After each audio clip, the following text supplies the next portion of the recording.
Between $75,000 and $100,000 a year is what most Americans consider middle class. However, the average salary of an American worker in the fourth quarter of 2023 was $59,384. All across the U.S., families are facing unprecedented challenges. The cost of food, electricity, and rent have all been steadily increasing over the past 12 months. There are fewer adults living in middle-class households across the country. From 1979 to 2024, productivity in the country increased by 80.9%, while hourly wages experienced only a 29.4% growth. It appears workers are getting paid more, but inflation may have them feeling like they're getting paid less. Over the past 5 years, salaries have continued to lag behind inflation in almost all fields of work. So why have middle-class salaries stagnated in recent years? And how does this affect all Americans?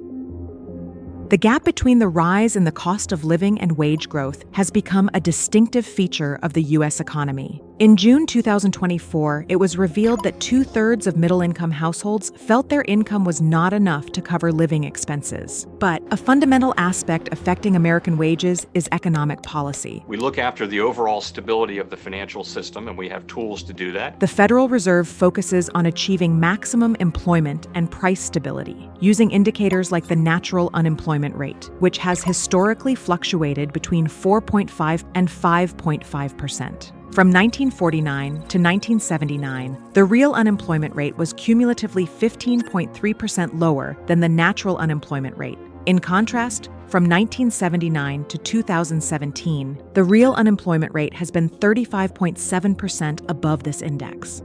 This has negatively impacted wages, which tend to grow more rapidly during periods of low unemployment. Side hustles aren't just a way to make a little extra cash on the side anymore. Yeah, Fox 5's Kendall Green shows us it's a new study that finds an alarming number of people are relying on them just to make ends meet. According to the Economic Policy Institute, a 1 percentage point reduction in the unemployment rate can lead to wage growth of between 0.4% and 0.9% for workers. Thus, the high unemployment of recent decades has weakened the purchasing power of the middle class.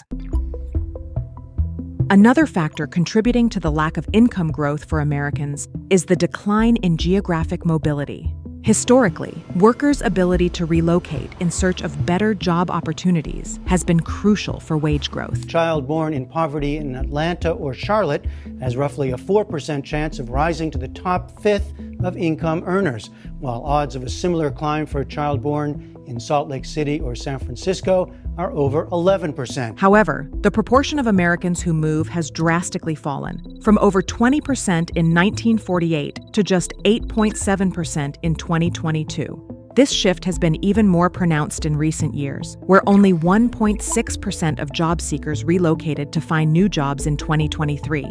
The location of jobs also plays a crucial role in wage growth. Despite the rise of remote work during the pandemic, salaries in remote and hybrid roles have not significantly increased compared to full-time office jobs. Additionally, housing costs have reached record levels, with a median price of $426,900 for existing homes in June 2024, further hindering middle-class mobility. Rent has increased by more than 30% in more than 2/3 of the 200 largest metro areas in the U.S. The significant disparity in the salaries required to be considered middle class across different states also affects Americans. For example, an annual income of up to $200,000 is needed in states like California and New Jersey to be considered middle class, while in states like Mississippi and West Virginia, this figure is significantly lower. Occupational licensing has limited job opportunities and wage growth. It is estimated that between 1/5 and 1/3 of workers in the United States need a license to practice their profession. In general, jobs in states that require licenses earn about 8% more than those in states that do not. While licensing may seem necessary for certain professions, many studies indicate that there are no significant quality differences in outcomes between states that require licenses and those that do not. Globalization has been another significant factor putting pressure on the wages of the American middle class.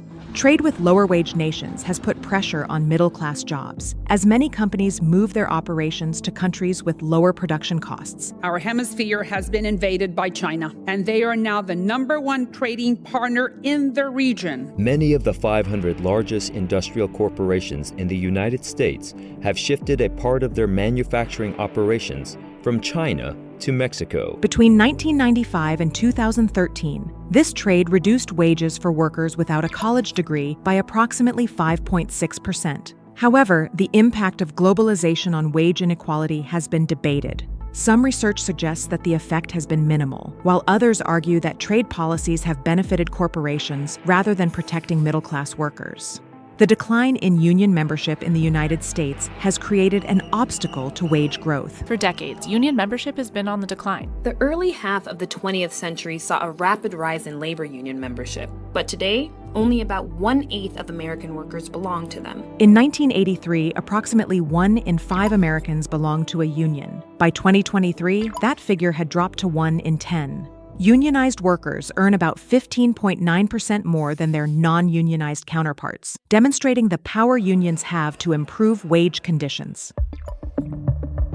Fiscal and labor policies have a direct impact on wage growth. Both political parties in the United States recognize the economic pressures faced by families. Although their approaches to addressing these issues differ, the Biden administration has focused on strengthening domestic manufacturing and union protections, while the Trump administration promoted tariff policies to protect the U.S. economy from globalization. The Tax Cuts and Jobs Act of 2017, which reduced the corporate tax rate, has sparked debate over its effectiveness in increasing wages.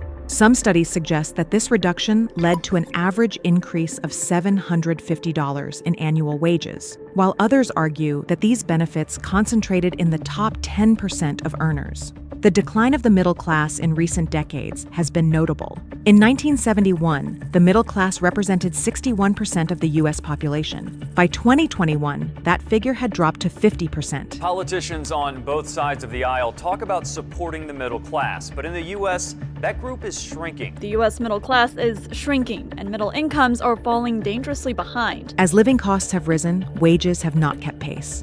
Since 1981, housing costs have increased by 300%, while health and food costs have nearly doubled. The decline in geographic mobility, the pressure of globalization, and the drop in unionization have contributed to low and middle-income families struggling to make ends meet. To mitigate the growing decline of the middle class, it is essential to implement public policies that not only promote economic growth, but also ensure that the benefits of such growth are reflected in low and middle-income families. The development and well-being of the economy are crucial not only for middle-class families, but for all Americans in general. At Economy Media, your opinion matters to us. Subscribe and let us know what you think in the comments below.